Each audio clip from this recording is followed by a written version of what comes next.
It's time for today's face-off on Fox Soul. Challengers Quan LX and Big Angry Adams ready to go blow by blow on those hot topics. Face-off on Fox Soul starts right now. Chill out. Dylan, Get him video. I did. Dylan. Yo, FaceTime me.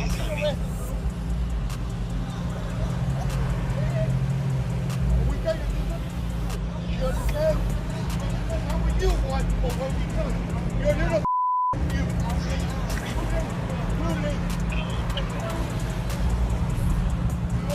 What? Tyreek, go. Dylan, no. I'm trying to get on video. They put him in handcuffs.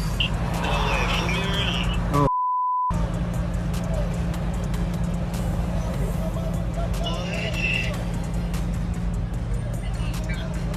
He's on his way to the game. Oh, I bet you this Rolls Royce is another. What happened? Right now, you know, so I've been trying to figure that out too. Man. Right now, I'm still trying to put it all together. So I'm not gonna give you a version that I still don't know what happened. You know what I'm saying? But I do want to be able to use this platform to say, like, what if I wasn't Tyreek Hill, bro? Like, worst case scenario, you know, because it's crazy. Like, I want to be a cop one day. I got a state trooper, had all that, you know, so I got a lot of respect for cops, man. But obviously, you know, everybody has bad apples in every situation, you know, so I want to be able to, you know, use this platform, you know, to figure out a way to, like, flip this and, you know, make it a positive on both ends, on my end and then also Miami-Dade, you know, so that way we can team together and, you know, do something positive for them. In this round, here's Quan LX. Charles, we just watched a video of the Miami Dolphins wide receiver, Tyreek Hill, one of the best wide receivers in the NFL, maybe in the NFL history at his position. He was on his way to the game last Sunday, and he was stopped by a law enforcement officer. Somehow they walked up to his vehicle, they had an exchange, he cracked the window, and I felt like they didn't let the window down far enough for them, so the exchange got a little heated, and he wound up on the ground, handcuffed, being cursed out.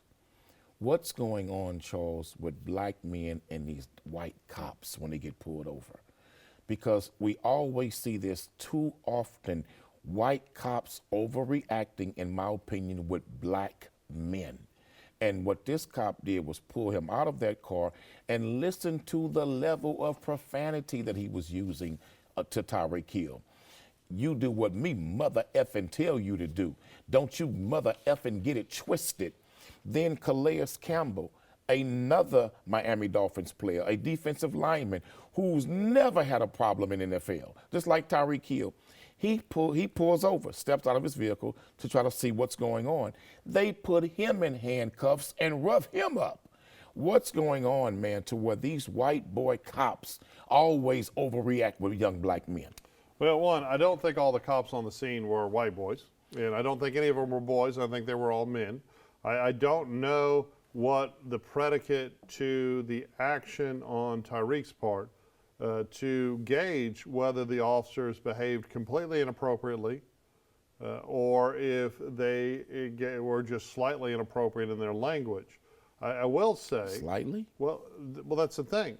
If they were justified at putting him on the ground, then they just shouldn't have been cursing. And put him in handcuffs. Right, if they were justified. We don't know because we haven't seen the So why was predicate. he placed under arrest? I get that you just interrupt me, but the thing is we haven't seen the entire video. If he was merely stopped for a minor speeding violation and then he refused to lower his window all the way, so they took him out and put him on the ground, completely inappropriate. Absolutely inappropriate policing. Right, I think it suggested that they told him to sit on the ground and he refused. Who the hell wants to sit on the damn ground? Completely inappropriate. However, if there was more to it, right, the police union guy is suggesting that he was driving in a manner that endangered people. He's just driving crazy, right, cutting people off, zooming, cutting people. And that's what normally happens. Those right. police unions always come I out agree. quick and try to back the officer with a lie, knowing the officer's conduct was abusive. We don't know. And let's talk about what we do know. the officer was placed on administrative leave. Right. So obviously when he got back to the station, they probably looked at that body cam and decided to put him on administrative leave. In fact, they wouldn't put him on administrative leave for just pulling somebody over. That they have put him on administrative leave while they're investigating the incident, right? Here's the thing, but on the flip side, when Tyreek gets in on microphone and camera and says he doesn't know what happened, we just watched him say that. That's not what he said. It's absolutely they asked what he said. him why did he think it got to that point. He said he doesn't even know what happened. And that's what he's saying. I don't know what happened to justify them pulling me out, slamming me to the ground, handcuffing me, and cussing me out. Hell, he probably don't know what happened that justified that. He does know what happened. He was there, and he can tell the truth. He can say, this is what happened, it was unjustified, or he can say, I'm not going to say anything, and possibly his lawyer told him not to say anything, but there is make no mistake, he knows exactly what did happen. And what we need... What justified them for reacting that way? I'm not saying it's justified. What about Calais Campbell, his teammate? Absolutely. Well, that would depend. He just pulls over and gets out of his car and standing there, and they put him in handcuffs and cuss him out. If he was just standing there and they put him in handcuffs... And cuss him out. Absolutely inappropriate. That's an assault. They should be in trouble. That's a civil rights violation. If he intruded onto the scene, because I haven't seen that video, if he intruded on the scene, right, and they told him to back up and he refused, that's a whole different story. You know, but I haven't seen that video. What does this remind you of? Well, what it reminded me of is officers either one of two things, acting completely inappropriately, and let me tell you something, motorcycle officers like to act completely inappropriately.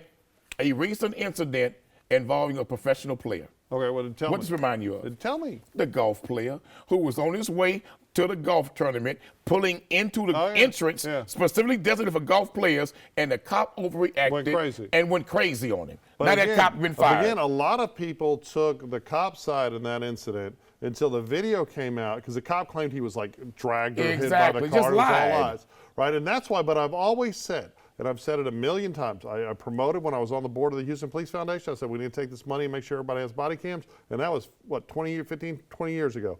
I have been saying these body cameras and these dash cameras that are microphone, they protect good people from bad cops, and they protect good cops from bad people. And eventually, we are going to see the whole video. We should have seen it immediately, right? We need a much faster release time by law enforcement. I completely agree with you on that. There should be a federal law where they say, hey, this is what happened. And then America as a whole. And instead, like we had, we had a tweet from D.L. Hughley that tried to make the argument that the child that shot up the school in Georgia, that scumbag with his scumbag parents, and D.L. typed, it says a lot that a white teenager who just slaughtered 4 people is treated with more respect than a black dude pulled over for a traffic stop, exclamation point. Now, I don't agree, right? I don't agree. Oh, I agree with that.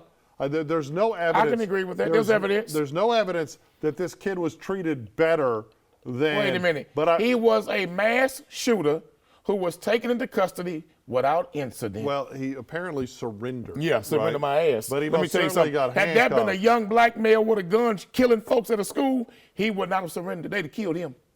They'd have killed him on the site. Now, what he's saying about the treatment of this mass shooter, remember Dylan Roof? Remember Dylan Roof? When you say when they arrested this man, Dylan Roof, for going into a black church and killing up a bunch of black people that he hated for being black, when they captured him, they put him in the back seat, asked him was he hungry, and took him to Burger King. Hold on. And took him to Burger King. Let me tell you something. Getting people food to get a confession is also you something... must be out your damn mind. That's something done with... You didn't arrest a man for killing folks in the church. But here's the thing. Then killed all these folks in church, and y'all take him to Burger King before he ever gets to the station. There are a great number of black Before he ever got to the station, he gets Burger King. There are a great number of black male killers that are arrested without incident. Kill white folks, and the black man goes to Burger King before he goes to jail. The thing is, you love these incidents instead of... Man, quit lying, This comes down to whether or not Tyreek You know a man, Negro in American wrong. history killed a bunch of white folks and was taking the church's chicken to get him a bite to eat before he went to jail.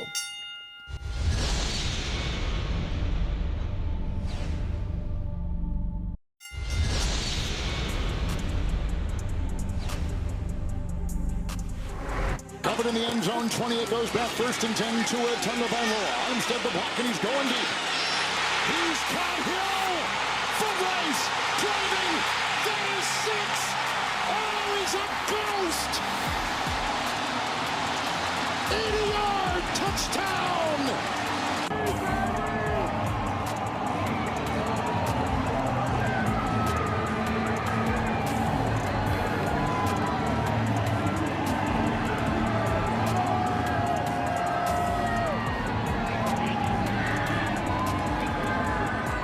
this round. Here's Charles Big Angry Adams. Now, Quano, you might have to rewind it to catch that, but the Tyreek's end zone celebration, he put his hands behind his back as if he was being arrested by an officer. And there are people that are criticizing that, a lot of white people, as inappropriate and making light of the experience. Now, we had our vigorous discussion where you, as usual, brought in Dylan Roof and other historical things to try to make an anecdotal argument. But there's a lot of truth to the driving while black argument, right? In fact, I did my thesis at Harvard 2 decades on that very issue and how this one obscure Supreme Court case, Atwater versus El Lago Vista, which focused on a white woman who was a physician getting arrested for a traffic violation, a seatbelt violation. Now, the Supreme Court said it was okay. And I said this is an absurd situation because it doesn't happen to white, rich physicians' wives in affluent suburban towns in Austin, Texas every day. It happens to youth, mostly men and young men of color in urban areas every day getting arrested for nonsense. And Tyreek was right that if he wasn't Tyreek, he would have absolutely went to jail. And I think the appropriateness of the celebration all comes down to what I was trying to say earlier, you were interrupting me, that it all depends on the facts. And when we get these videos, if he was driving crazy and endangering people's lives and acting like a lunatic, and when the cops walked up, refusing to lower his window and acting like a clown, then what the cops did was appropriate. If he was merely committing a traffic violation and cracked his window and offered him his license and his insurance, which is his constitutional right to do, was interacting with the officers appropriately, then what the cops did was probably criminal, and they should either be fired or fired and charged. And that's why we need to see these cameras. And that speaks all the way down to his celebration. If he was the bad guy in the traffic stop and he made light of it in the end zone, that's pretty crummy.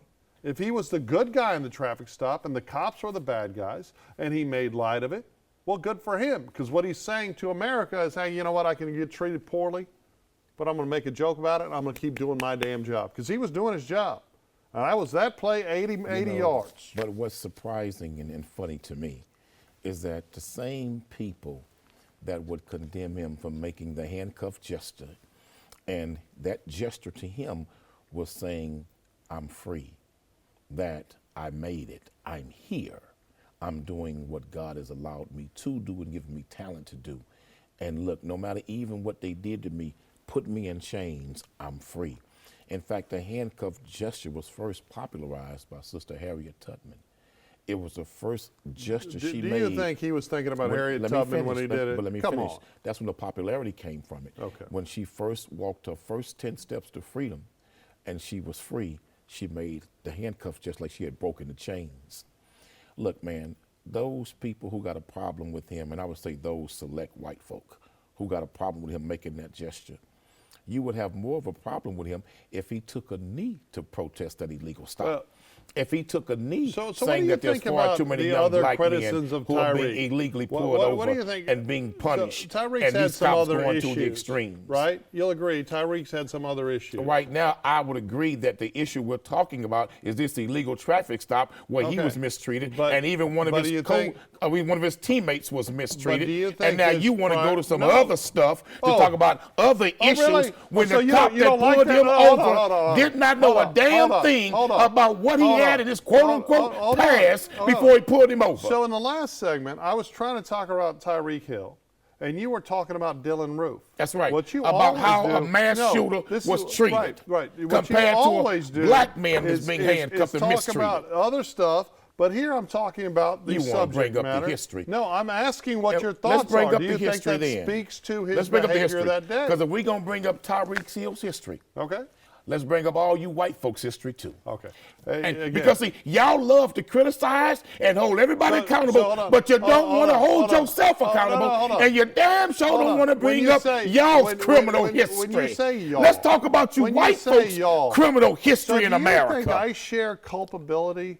No, you got the complexion for the protection in America. So that's what you got. But if you want to bring up the history issue, we can play the history game. I was talking about Tyreek. We can talk about white folk, period. The history game. Well, so you think it's okay to talk about a whole race of people for the behavior of individuals. I think it's you think wrong it's okay for black us people? to be talking about Tyreek Tyreek's heel being pulled over by a cop Well, you're talking who about exaggerated, who went to the extreme, Well, we and don't then know. you go, well, let's talk about all the other stuff with Tyreek. Well, there is a bunch of that other ain't got stuff. a damn thing to do with this. But there's a bunch of other stuff. That ain't got nothing to do with But this. there is a bunch of other stuff, Says right? who?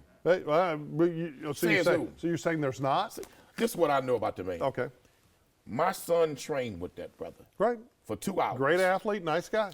And my son said, man, he was a real humble dude. Okay. Real, almost like nerdy type dude, respectful cat. He was very cool and kind with everybody. And even in the one-on-one session, he was giving my son tips. Right. And my son don't compliment people like that often. Okay. But So you'll agree with this me man's little small that he's had past, some other problems. Like what? All right, Bring him, go ahead. You want to bring it up? Go no, ahead. I don't want to bring it up. Obviously what you do. What I want is Obviously your you thoughts. do. You don't want to talk about it because you don't. Obviously you do. But it's focus on irrelevant and immaterial to the subject matter at hand. So, well, I mean, it would go to law enforcement as interactions with They him. didn't know a damn thing about Tyreek's heel pass for that man and pull him over. And you're talking he about. didn't even know it was Tyreek You're Hill. talking about they were all that white. Cop, I all don't those cops believe weren't white. even knew he was Tyreek Hill. So what about the black cop? The one who pulled him over was white. Okay. Wasn't no brother treating him like that. Because that brother knew he had to get to a football Let's game. dial it back just to when that you were brother saying knew. y'all. That's Miami Dolphins. When you were saying and y'all. that brother knew When you we were gotta saying win. y'all, I'm just one guy here. Oh, you were talking about all white No, people. you like apologist a racist. for white folks. Okay, no, you you're apologist you're for white a folks. racist, Quanell. You That's what apologist it for comes real down white to. history.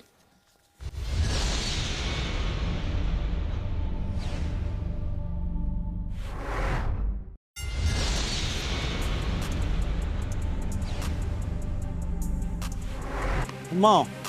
2 more. Just like that. You ready? Exactly. What the deal, everybody? My name's Kendrick Lamar, and I'll be performing at Super Bowl 59. Will you be pulling up? I hope so. You know it's only one opportunity to win a championship. No round twos. Let's get it. Boom! All right, so we're not having a face-off F-up of the day. We skipped that segment to talk about the NFL's selection of Kendrick Lamar to be the halftime show for Super Bowl 59. I kind of think the NFL is the F-up of the day, and that's not to suggest that Kendrick isn't incredibly talented, that Kendrick is not probably the most cerebral and intellectual popular lyricist in America right now. But where I think the NFL is the F-up, one is they're clearly weighing in on the Drizzy or the Drake-Kendrick beef, and they're going with Team Kendrick by doing this. But also, the Super Bowl's in New Orleans. It's in New Orleans, and honestly, the greatest lyricist of all time, arguably one of the greatest, if not the greatest rapper of all time, is from New Orleans. Why isn't it Lil Wayne? Why isn't it Lil Wayne? Like, none against Kendrick, none against Drake. I've met Drake a few times. He's a very nice guy. I've actually met Kendrick once, also a nice guy. I'm not going to weigh in on that. I think Kendrick made some good points about Drake and these, younger people, but he's clearly not a pedophile. Felt like that was unfair. I don't want to talk about their dispute. But if you're going to have a Super Bowl in New Orleans again, and you're going to have a halftime show led by a hip hop artist, why the hell wouldn't it be the one that grew up there, the one that was shot when he was 10 years old and carried to the hospital by a white police officer? In fact, if you listen to Lil Wayne, he said all the black police officers were watching him bleed to death, and white police officers scooped him up and took him. It's not always about race, Quanell. And clearly, arguably the GOAT in the rap game. And I prefer Houston rap to all rap music. Screwed up Click for life, but why not, Lil Wayne? Well, first of all, I think you're blaming the wrong people. It's not the NFL? You can't blame the NFL. Who do I blame? You have to go to the man whom the NFL appointed to determine who the halftime musical acts will be. Probably a white man. Jay-Z and Rock Nation. Oh, well. Jay-Z and Rock Nation was appointed by the NFL. Overhyped. For 5-year agreement, I believe it is, to appoint and select the halftime entertainment musical act. I have to say you're making some valid points that if you're going to have it in the Big Easy, back in New Orleans. Comment voulez-vous? Well, then why would you not say, look, let's bring Cash Money and let's bring No Limit Records. Let's bring them back again for one major halftime act. Could you have imagined in the Super Bowl being New Orleans, had they did a combined act of the Hot Boys and No Limit Records, a reunion right there in New Orleans in the Superdome? That would have been explosive. But to bring in Kendrick Lamar, great talent. Not during this moment, right? But when there's such he's a great division. talent. He's but a great there's such talent. division. But I would have preferred to see a reunion of No Limit Records and. But that's because we're old men. And Cash Right. Money. But we're old men. Man, right. even the young folk remember Lil Wayne and them with No, Hot Boys. but Lil I mean, Wayne, if you could you imagine bringing back No Limit, Master P, and some of those brothers that's still on the scene to have a reunion like that? That would have been serious, man. Hey, I love me some Master P, right? I love New Orleans rap, probably second only to Texas rap, and personally, I prefer West Coast to New York. I'm not gonna lie, but the truth is that a lot of those guys aren't as relevant. Now, Lil Wayne still has relevance. But how many Super Bowl acts have had old people performing Right. Well, that are not currently you don't relevant? think if Lil You with Wayne me? was the headliner, he wouldn't bring them all up? Of course he would. I mean, he ain't going to bring Birdman for obvious reasons. But the bottom line is, but why Kendrick? Jay-Z Why Kendrick was when we got this? responsible for the selection process. Jay-Z just likes the we have division. to ask that question to him. I'm not a fan of Jay-Z making this pick. I'm not a fan of the NFL doing it. We need Lil Wayne at the Super Bowl. That's it for the Face Off on Fox Soul. We'll catch you next time.